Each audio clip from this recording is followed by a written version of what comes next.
lecture for today. So we're going to talk about share my screen first.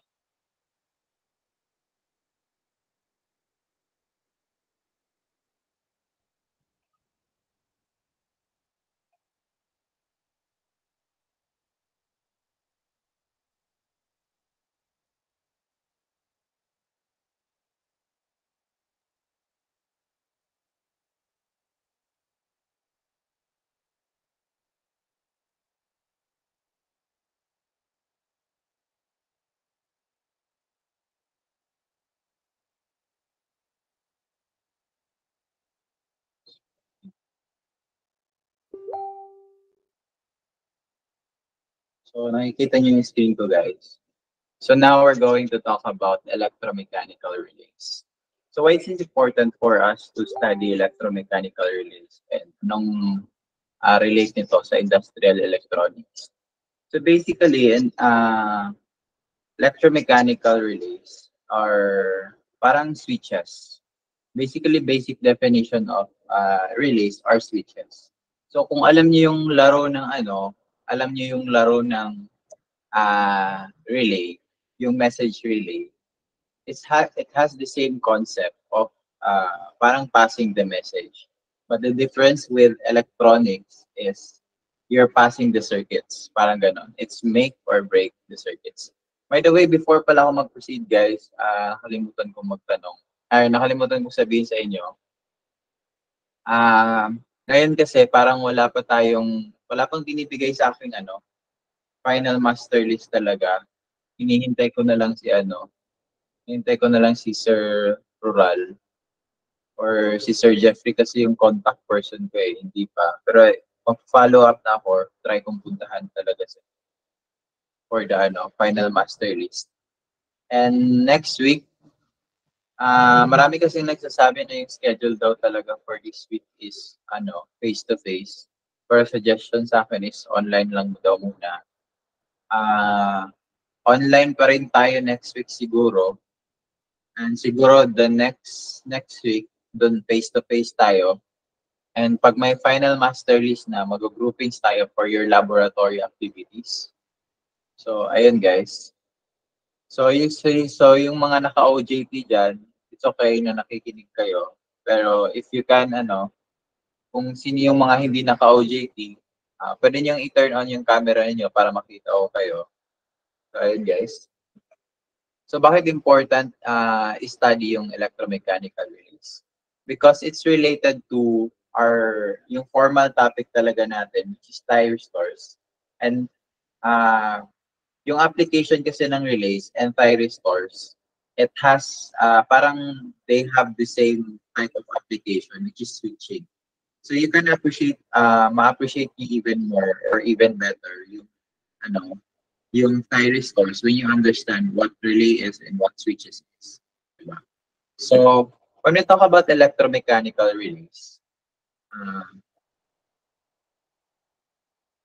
electromechanical relay is an electrical switch actuated by an iron armature attracted toward an electromagnetic coil. So, as switching devices, they exhibit on and off behavior with no intermediate states. So, parang switches lang din talaga yung electromechanical relay. Ayun. So, have you, guys, parang na-encounter nyo na ba itong electromechanical relays sa OJT ninyo? Or have you used it in your projects or or what have you? So, pag hindi nyo pa na-experience, okay lang. Or hindi nyo pa na-encounter, okay lang. Pero most likely, you've encountered it kasi ginagamit ito. Halimbawa, gusto nyo i-turn on yung motors ninyo, ginagamit din to usually sa sa mga high voltage application. And ginagamit din to siya usually sa lang talaga for automation, di ba? Kasi parang para ma-regulate niyo kung paano niyo i-output or i-input or i-output yung niyo, yung devices niyo. Especially motors or lights, any output devices na pwede niyo gamitin. So, ano bang difference ng relays and switches? So, when we talk about switches, basically, it also has a on and off characteristic, high and low characteristic. But the same with relays, on and off characteristics. But what's the difference? What's the difference between relays and switches? So when we talk about switches, it relies mostly on manual or mechanical interaction. Like for example, buttons, switches, ay mga mechanical switches na nakikita natin sa bahay, like sa mga yung sa mga light bulb switch, mga ganun. So that's basically switch. Relays are also a switch. Pero nagre-rely kasi yung relays sa rely sa relays, di ba? Nagre-rely yung relays sa electrical signal or electrical circuit or yung sa current niya. So paano ba siya nangyayari? Wala. Wala yung ito. So, paano ba 'to nangyayari? Basically, kasi sabi armature coil. So may coil siya. Alam naman natin pag may electromagnetic induction, there's yung electromagnetic induction, nangyayari siya when there's a current revolving around the wire. Tapos yung wire is nagre-revolve around the rod. So may armature coil siya. So pag may voltage input ka, naka-energize yung coil ninyo. So pag naka-energize yung coil ninyo, ibig sabihin yung pins nadadrag niya. So kasi may magnet na, di ba? So pag nadadrag niya, nako-close or na-open mo na yung na-open mo na yung device mo. So ano bang nangyayari? Paano ba siya ginagamit? So pag naka-on may voltage input, so meaning naka-normally open siya. Pag wala pag walang voltage input, naka-normally open siya. Pero pag meron na siyang voltage input, may electromagnetic coil na, naka-short circuit na siya. So meaning naka-normally close siya or ganun. Or either way, 'di ba? So ayun. So yung electromechanical relays are characterized with poles and throws. So I think you're already familiar with it.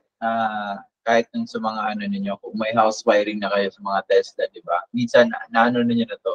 Or na-encounter nyo na to.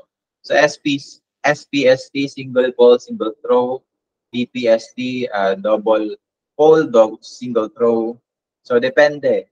So kung iisang hinge lang na pinanggagalingan, so single lang. Isa lang ding yung parang kakabitan, single throw lang. Kumbaga, yung pole sa throw, yung throw pag tatapunan mo ng kuryente. Ayan. So, ayun lang, familiarization lang with different types of relays. Familiarize niyo lang kung ano to, kung ano mga pinagagamitan. Ayun.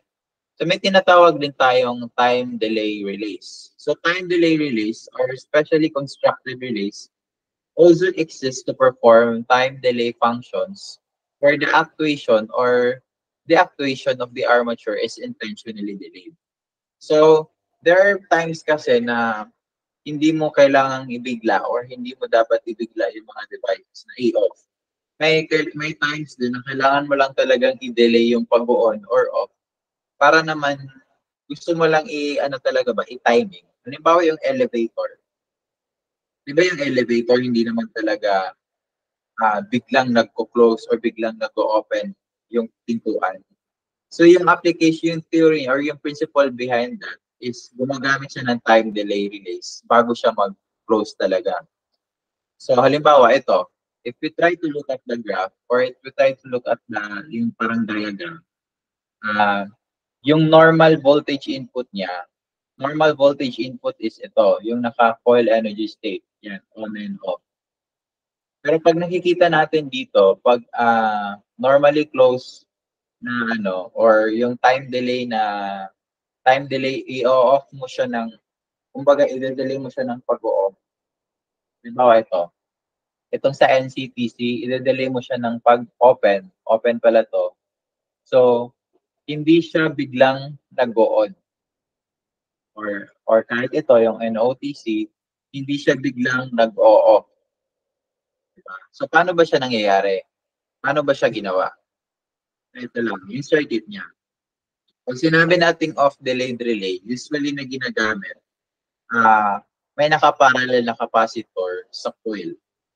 So, ang principle kasi niyan, RLC application lang, na it would take time for the capacitor to discharge.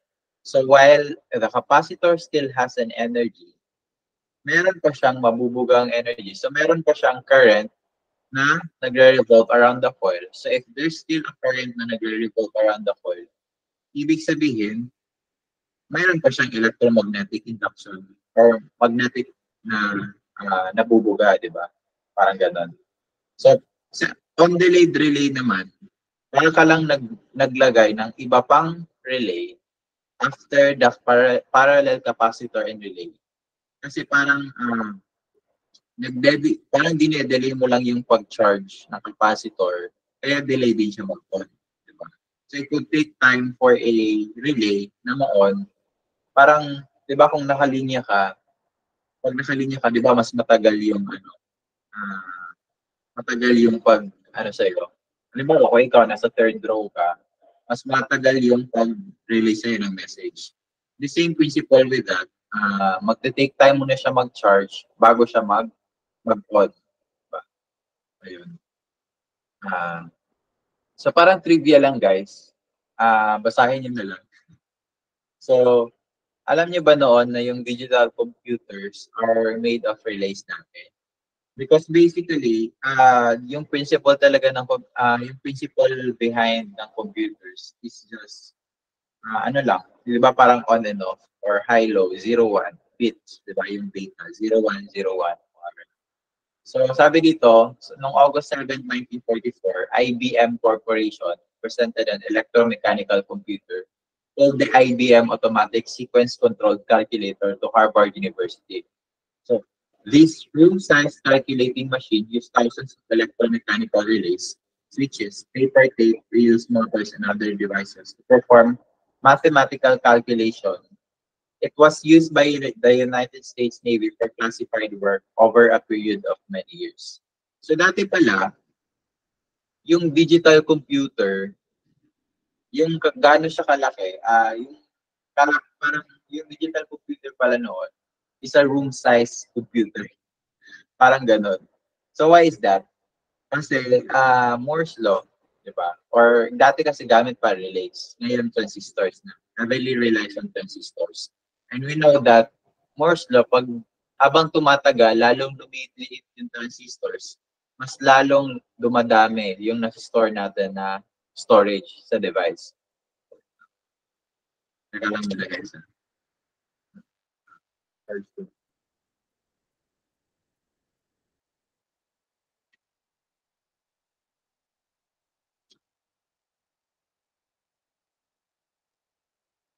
Wait lang guys.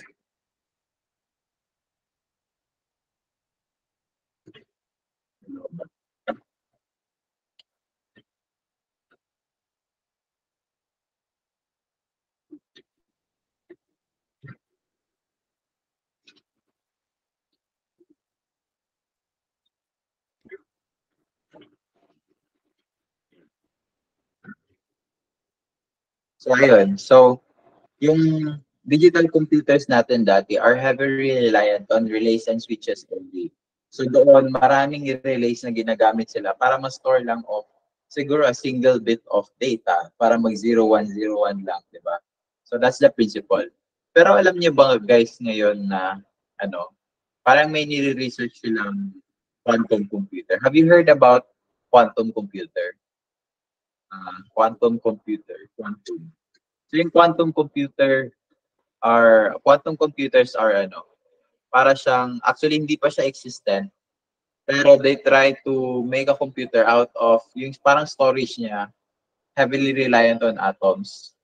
So hindi na siya transistors yung gamit. So yung principle niya lang dyan, quantum mechanics. Pero ang kaibahan kasi ng quantum computer, yung 0101 niya, hindi na kumbaga yung parang anong tawag dito? Ang tawag kasi doon, entanglement. So imagine niyo yun, nag-i-exist yung 0 at saka 1 in both, parang in both, in just one bit, parang ganun. So ang hirap siyang anong tawag dito? Ang hirap i-fathom na ganung klaseng idea. Even though mga scientists na nagre-research niyan, hindi pa nila talaga maano kasi very complex siya. And ngayon nire-research pa nila. And hindi, actually, I don't know if existing na siya or if nag-exist na siya. Pero parang alam ko parang theoretical pa lang, pinatry pa nilang i-build. Tapos nahihirapan pa yung mga researchers na i-build yung quantum computer. So kung magkaroon man ng quantum computer, grabe yung natin, yung idea of computing complex problems like kung pupunta ng space. Kasi dati, a single problem lang, kailangan i-compute ng isang computer na yung kalakihan niya is isang room, parang gano'n. So, very inefficient. So, buti na lang ngayon, may computer tayo na may pang-online class, di ba? So, anyway. So, now let's proceed to thyristors. So, thyristors, ito talaga yung main topic natin. So, thyristors, it has a switching capacity din, on and off din. Pero the difference is, it relies on the parameters or the different thresholds na ini-input mo or yung characteristic ng certain devices. So, thyristor is a four-layer device. Oh, ito pala, meron pa lang. So, thyristors came from Greek word thyra, meaning door. So, pintuan. Para siyang diode lang din, di ba? So, it's a four-layer construction. It withstands high amounts of voltages, can handle large currents. Ang na-involve ng thyristors, meron tayong Shockley diode, SCR, SES, diac, may triac din, UJT, and PUT. So ngayon, today, we will just discuss Shockley diode and SCR, SCR silicon controlled rectifier. So let's proceed to Shockley diode. So anyway guys, wala ba kayong reklamo sa pagtuturo ko? Hindi ba ako mabilis? Sakto lang ba? I think walang reklamo. Okay, sakto lang. So let's talk about Shockley diode. So brief history, Shockley diode, from 1953 kasi, alam niyo bang story ni William Shockley? Kasi 'di ba tatlong team yan sila na nag-invento ng parang BJT or yung transistor. Hindi ko lang alam if tama ba. Si William Shockley kasi parang nagkaroon siya ng hinanakit sa mga ka-teammates niya kasi the type of recognition na tatanggap is parang hindi siya the same type of recognition na natatanggap ng ka-teammates niya. Kalimutan pa ng pangalan nila. Wait lang.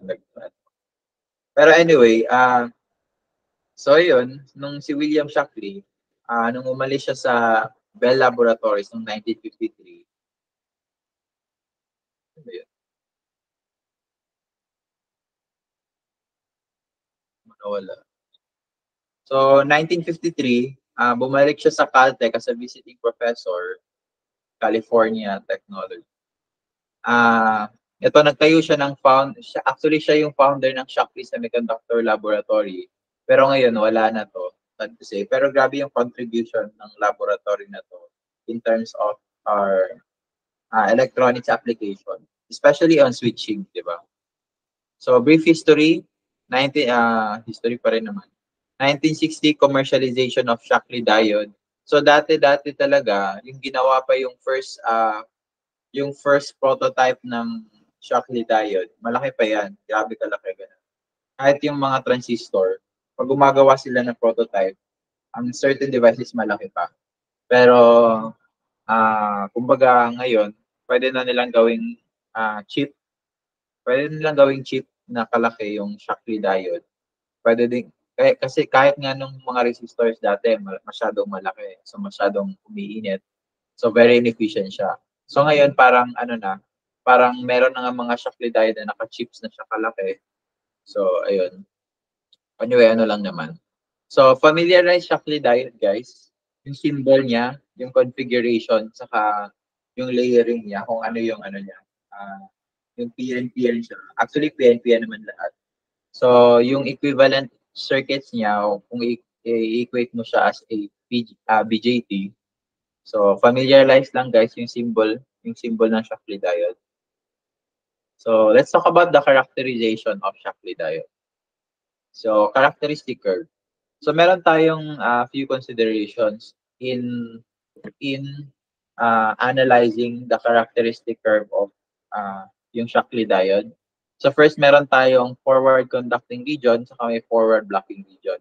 Ang kagustuhan ko kay Shockley diode, wala na siyang breakover voltage. So anything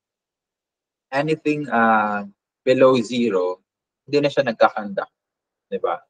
So parang same lang din talaga yung characteristic niya, parang diode lang din talaga. Ang kaibahan, may certain threshold ka pa na kinukuha na current para lang mag-on yung ano mo, para mag-on yung device mo na Shockley diode. So, yung first from 0 to breakover voltage hanggang sa switching current from 0 to pag halimbawa yung breakover voltage mo is greater than 0, hindi pa siya nag-automatic on. Or pag hindi pa lumagpas ng holding current, yung IH, pag hindi pa lumalagpas,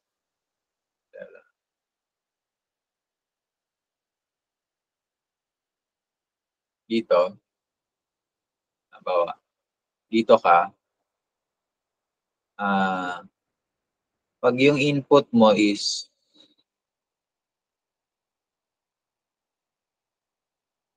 greater than 0, dito ka, dito muna siya, hindi pa siya mag-automatic on. Pero nasa forward bias pa rin siya. Forward blocking region. Pero hindi pa siya nagko-contact. So after niyang ma-reach yung breakover voltage, automatic may holding current siya. Pero yung holding current, ito yung tinatawag na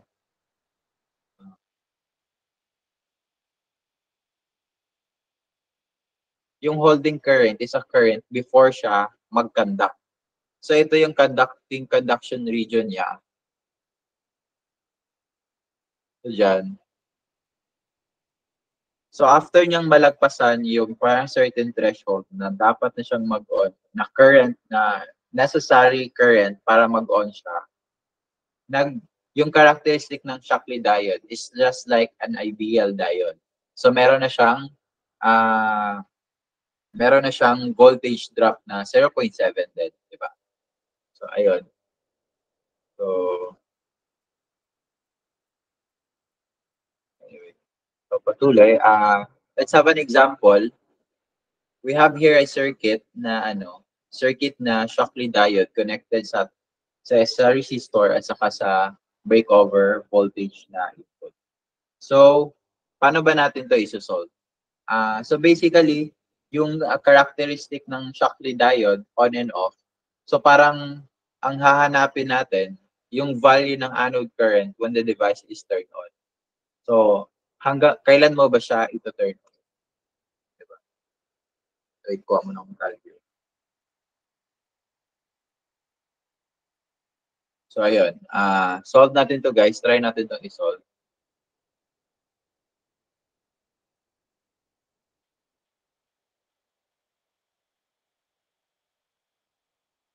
So basically ano lang to, basic KVL basic KVL to basic KCL. So nakita natin, meron tayong voltage dito. Meron tayong sabi 10 volts. Tapos yung holding current natin na 4 milliamps saka resistor na 100 ohms.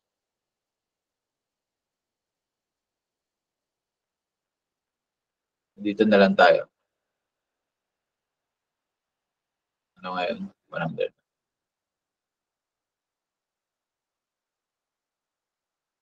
Sulat na lang tayo ng bagong circuit dito, di ba?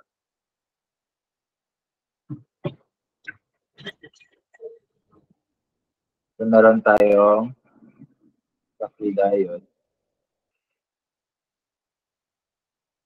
voltage input na 10 volts. So ito, 100 ohms.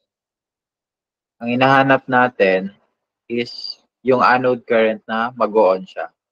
So alam naman natin na hindi pa nag-on bigla or hindi pa na-off or kumbaga kung na-on siya hindi pa biglang ma-off. So yung characteristic ng diode, ng Shockley diode ganito. Paano ba 'to i-explain? Ganito. So kumbaga dito na side naka-off pa siya hanggang ito. Kumbaga hahanapin mo yung current na mag-on siya.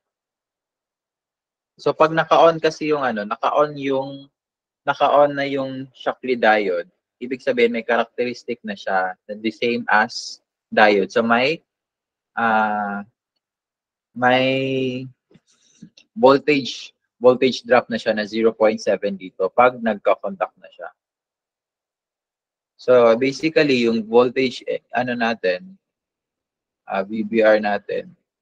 So ganito, ito 10 volts. So basically kukunin natin yung wala.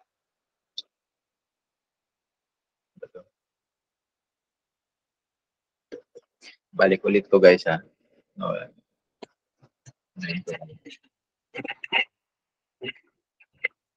Drawing ko na lang ulit.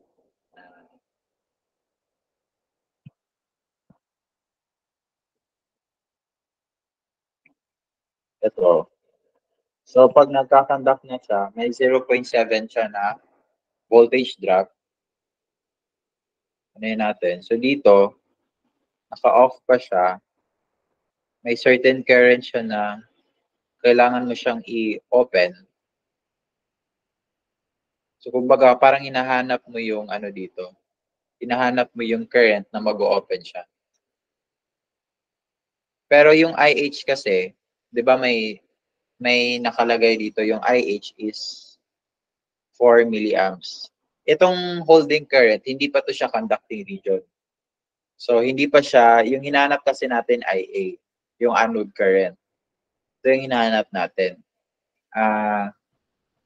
RS is 100 ohms.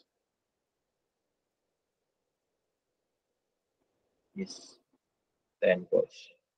So pag may break o may voltage drop na siya na 0.7, so yung V at R is 10 volts. Dito ka.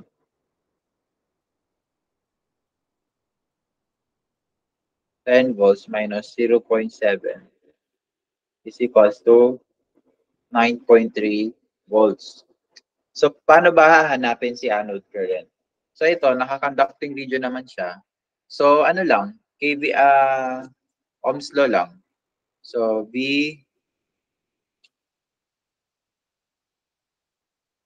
so 9.3 volts over 100 ohms. So, ilan to guys?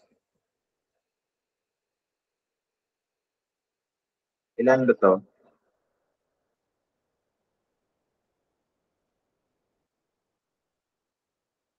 Chat niyo yung answer. May calcul ba kayo dyan, guys?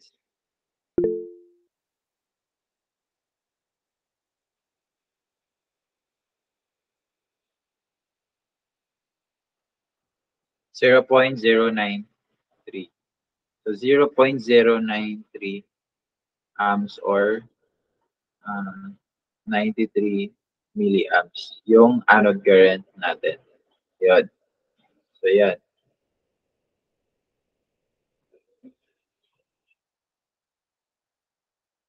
Yun siya.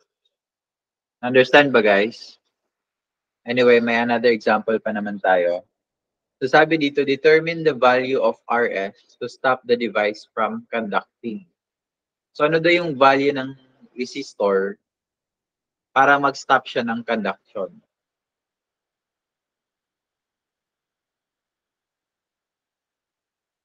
Para ma-turn off yung, 'di ba yung goal natin, switching siya. So ibig sabihin, mag-on ka, mag-off ka rin ng diode, 'di ba? So paano ba siya gawin?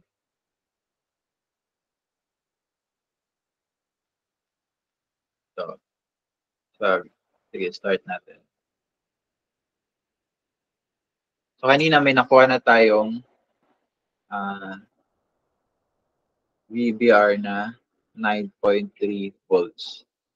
So, para makuha natin yung off characteristic niya, ang gagamitin na nating current is yung holding current. So, basically, yun yung time na mag-off siya. Diba?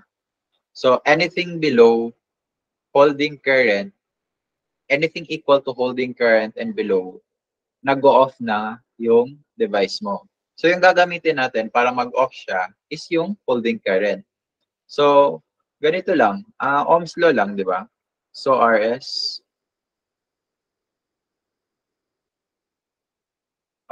is equals to 9.3 volts over holding current of 4 milliamps. So, ano yung sagot, guys?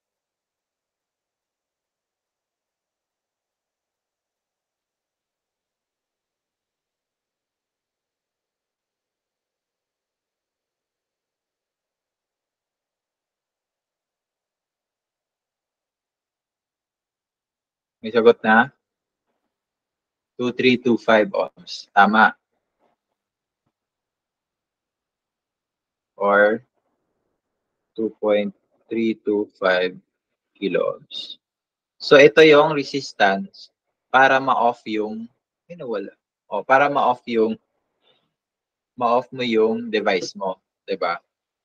So, nakuha nyo ba, guys? So, ibig sabihin pala, para i-off mo lang pala yung i-off mo yung circuit mo, pwede kang magdagdag ng resistance sa device mo para bumaba yung current, 'di ba? Anyway, basic Ohm's law lang. So ito naman, another example, the diode has a holding current of 10 milliamps. The input voltage is increased to 15 volts. To latch the diode and ano ba 'to? Nangyari sa ano? To latch the diode, parang nag-wrong grammar kasi. To latch the diode and decrease to open the diode. What is the input voltage that opens the diode? So basically, ang ano lang naman ito, parang ibig niya sabihin, nalilito ako sa end and the ng mga very inconsistent na. So, ano daw input voltage para mag-open yung diode? So basic lang, KVL pa rin. So pag naka-open yung diode, ibig sabihin, naka-off state, 'di ba? Open, naka-open circuit. So, para mag-open circuit siya, anong ang gagamitin mong current? Guys, ano bang gagamitin mong current para ma-off siya?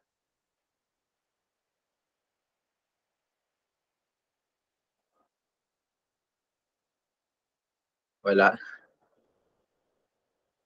Yung holding current, tama. So, yung holding current, anything equals to holding current and below the holding current is mag-off si Shockley diode.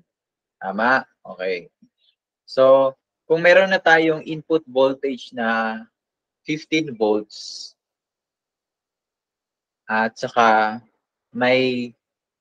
tapos yung 15 volts na yan, naka-open pa daw siya, ano daw gagamitin mong input voltage? Ano ba para mag-off siya? Pero holding current is 10 milliamps pa rin. So paano ba isosolve to para malaman mo yung input voltage na mag-off si diode?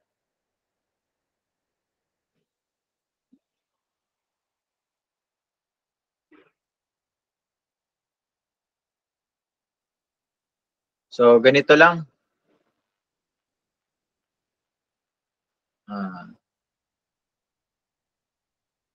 Same pa rin, Ohm's law pa rin. Total, meron na tayong holding current na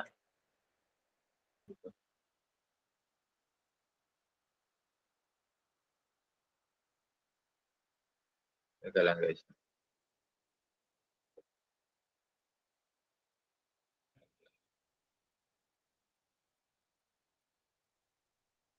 Hirap naman naka-tablet.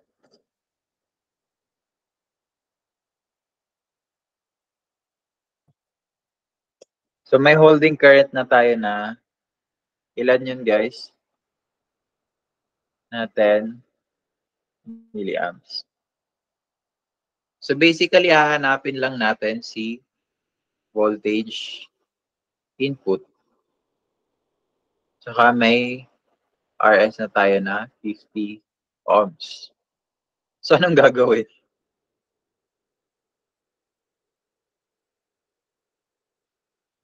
Anong final answer?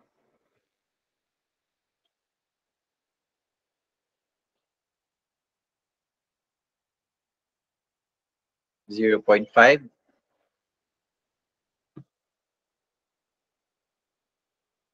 Ayan natin ha.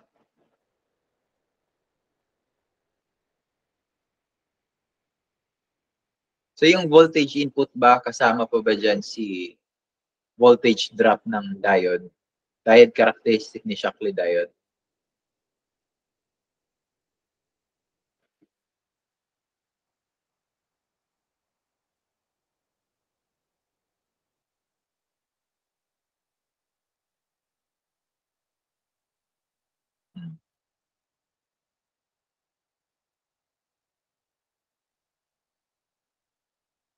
Tanong guys, kasama pa ba?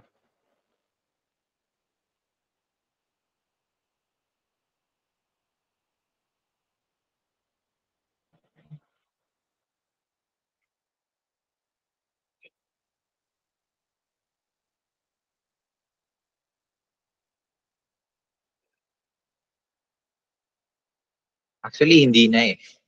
Actually, tama na si 0.5. Okay, anyway guys, tama na si 0.5 na answer. So anyway guys, proceed na tayo. So nag-gets nyo na ba guys?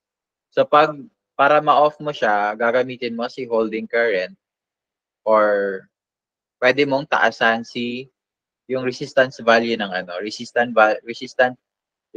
value ng circuit mo.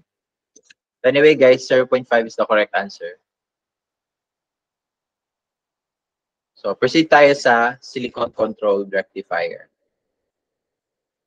So SCR is invented by Gordon Hall and Frank Bill Gutzwiller in 1957. So General Electric's trade name for thyristor. So ito, yung symbol niya, General Electric logo.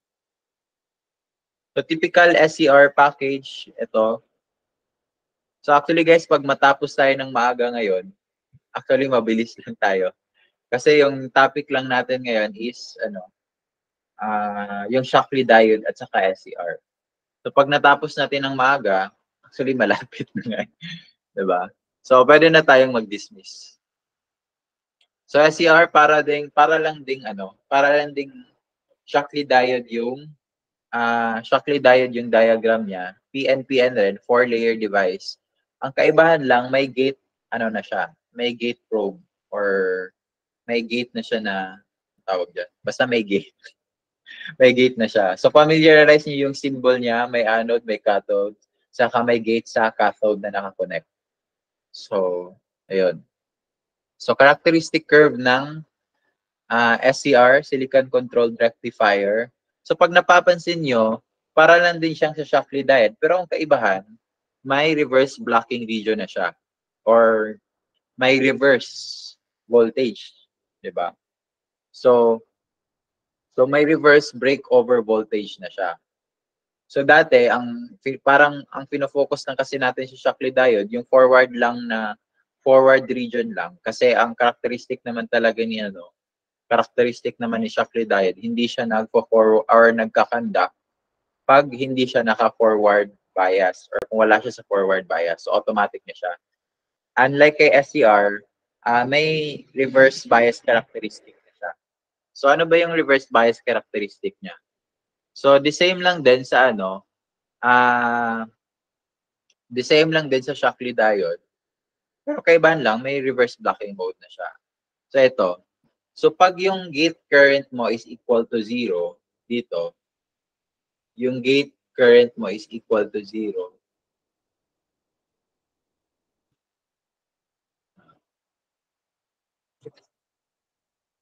Dito siya. Wala pa siyang conduction. 'Di ba? Pero kung yung voltage, yung gate voltage mo rin is equal to 0, nandito pa siya. Pero pag naka-VG or yung gate voltage mo is greater than 0 na, still, hindi pa rin automatic na nag-i-increase yung current mo. So, kumbaga, kahit may voltage na input ka na, pero kailangan mo pa rin taasan dapat si gate current. Kasi kung if tumaas pa rin yung gate voltage mo, pero si IG mo is still equal to 0, wala pa rin siyang conduction. So, nasa forward bias siya, pero hindi pa siya nasa conducting region. So, until such time na ma-meet mo to, ito, yung certain amount ng current para mag-conduct siya, or certain amount of voltage at saka current para mag-conduct siya in such a way na malalagpasan niya si holding current. Para tandaan niyo lang lagi, si holding current siya lang lagi nag-hold para hindi kayo mag-move forward, 'di ba? Parang sa buhay niyo, 'di ba? Parang may nag-hold. So after niyang ma-meet itong certain amount of dito, yung voltage niya is nagda-drop pero nag-i-increase na yung current mo. So ang important parameter lang pala talaga is at least yung gate voltage mo is greater than 0 na enough, pero dapat yung important parameter is si gate current din na dapat malaki enough current na siya para mag-conduct siya. Pero parang lang din, 'di ba? Parang same characteristic with the Shockley diode. Pero ang kaibahan na is may reverse blocking region na siya, yung negative voltage. So ano ba tong avalanche region? Ano bang tawag sa avalanche region? From the word avalanche, 'di ba? Yung avalanche, ice avalanche, 'di ba? Pag may mga ganun, mga movie na nag-scatter. Anyway, so parang may certain threshold siya na voltages na kailangan lang na dapat hanggang dito ka lang. Kasi if you have more than negative voltage na binibigay kay SCR, yung kumbaga, if more than the breakover voltage na yung binibigay mo, yung avalanche region may tendency na masira si SCR. So ito lang yung parang parameter niya, yung certain threshold niya na kayang i-hold ni SCR. So parang ganun lang.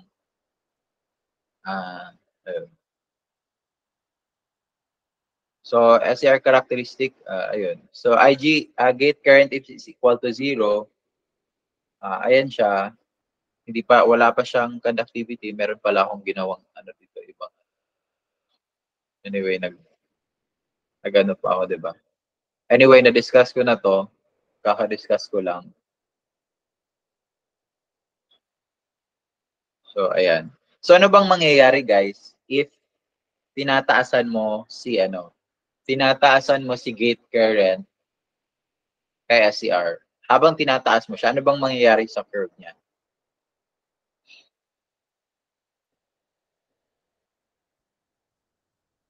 So, habang tinataasan mo si gate current, ito nangyayari sa kanya. Mas lumiliit yung breakover voltage niya sa forward region. So, ito. So, habang tinataasan mo, mas lumiliit siya. So, mas lumiliit yung kailangang Actually, yung nabasa ko sa ibang libro, hindi talaga ganito yung hindi talaga parang constant yung holding current. Yung holding current niya is not constant. may tendency pala siya na tumataas din yung holding current mo.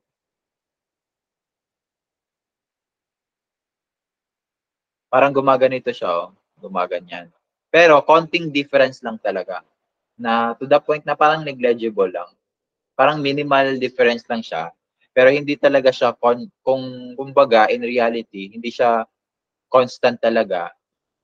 May increasing holding current siya. Ayun. So, ayun lang.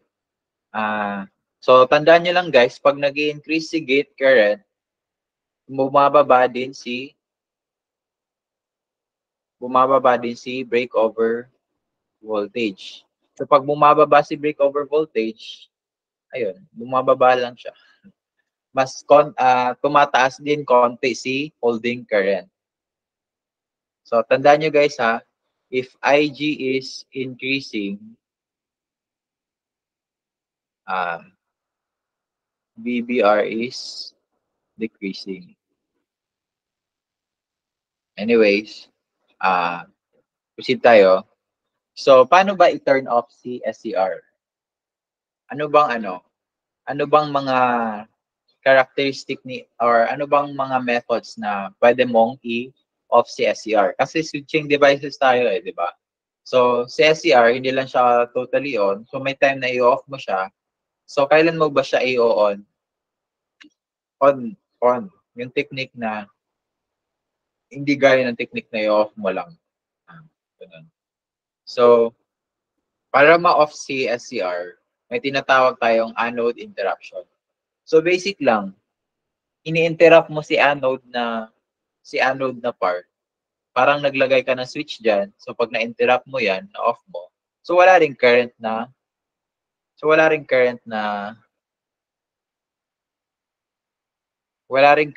pumapasok dito. 'Di ba? So, pag walang current, 'di ba, kailangan mo ng certain level of current para mag-on si SCR. So, pag nag-zero yung current, ibig sabihin, wala siyang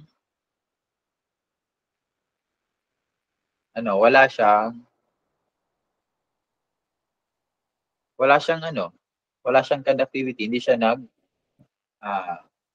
nagvo-voltage. Wala siyang conductivity or hindi naka-off state si SCR, 'di ba? So pag parallel switch naman, so anong nangyayari?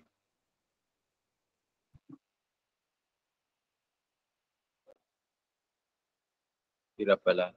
So pag parallel switch naman, may current ka dito na pero may current ka rin dito, 'di ba? So para siyang nagka-cancel. So parang yung IA pa rin nagiging equals to kumbaga either may tendency na mag-zero siya or yung anode current mo is magiging mas maliit siya sa holding current. 'Di ba? So tandaan nyo guys, kung mas maliit yung anode current, anong mangyayari? Naka-off si SCR. So, 'di ba kailangan yung malagpasan si holding current para mag-on siya. So, pag nagka-cancel lang siya na so ibig sabihin nag-off siya, 'di ba? So, the same thing lang din sa force commutation. Parang naglagay ka lang din ng switch diyan. So, pag naglagay ka ng switch diyan, parang lang din, parang anode na, parang parallel switch na anode na interruption. Tawag dito. Anode interruption. So, force commutation, pino-force mo lang magkaroon ng current dito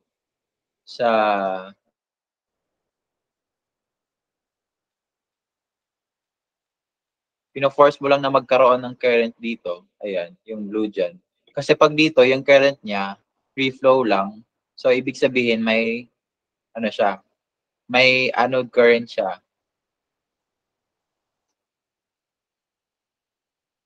May anode current siya.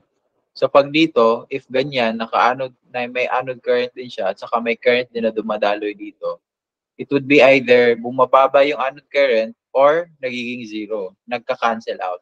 Diba? So, ayun lang. So anyway guys, yun lang yung yun yung topic natin ngayon for Thai restores. So if may question pa kayo, if may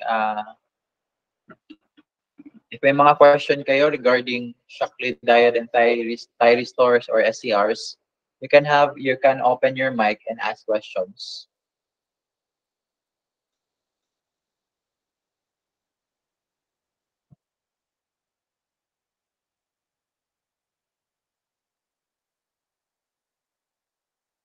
Wala bang question, guys? So, aga natin natapos, ano? Dati 2 sessions yung 2 sessions yung. Yes, pwede nyo mahingi yung copy ng TPT. Kung gusto niyo ng more, gusto niyo mag-study pa talaga more or mag-advanced study ng SCR, kasi ang diniscuss ko pa lang sa inyo is yung Shockley diode at saka yung silicon controlled rectifier. There are still other type of thyristors na I will be discussing sa next week.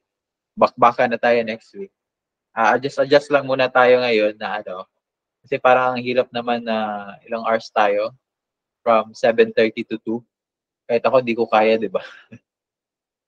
Parang hindi ka pa makakapag-breakfast ng kasi 7:30, hindi ka pa makakapag-breakfast until 2 PM.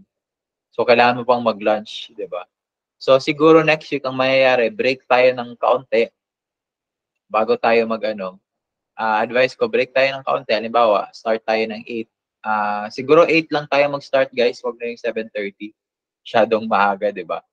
Or pwede naman tayong mag-start ng 7:30 if gusto nyo. Start tayo ng 8, saka 8 to 10 or 8 to 12 or break, or 8, ano ba gusto nyo? 8 to 12, tapos break ng 30 minutes, tapos patuloy, di ba? So, ganoon yung magiging natin. So, I'll just send the copy sa sa GC, or may group na ba tayo? Or gagawa ko ng group. And if gusto niyo mag-advance study, nasa Volstad lang naman to. Yung PNPN transistors, 4-layer devices na transistors.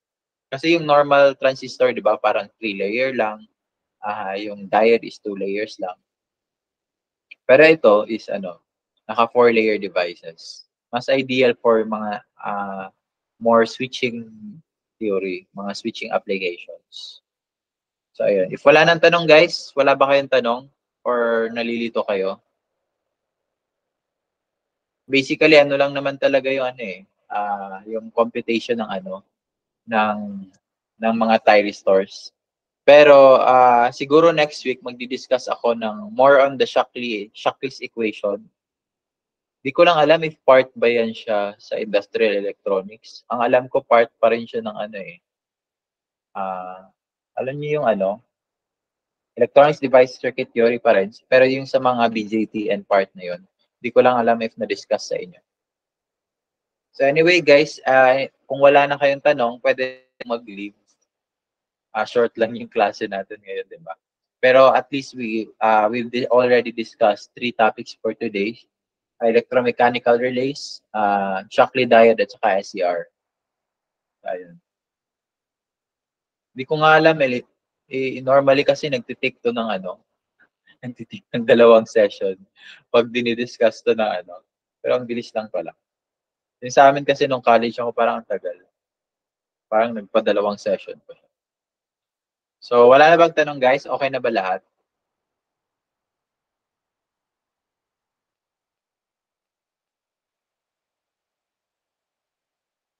Okay, wala na. Okay, thank you, guys. Kung wala nang tanong, or other clarification other than the class or sa lesson, siguro schedule. So mga nag-OJT dyan, patuloy na lang kayo sa OJT. At least early tayo at least makapag-focus na kayo sa OJT ninyo. So enjoy na rin sa rest ng day ninyo if wala na kayong klase. So if wala na, pwede na kayo mag-leave. Thank you, guys. Thank you po, sir. Thank you po, sir. Thank you po, sir.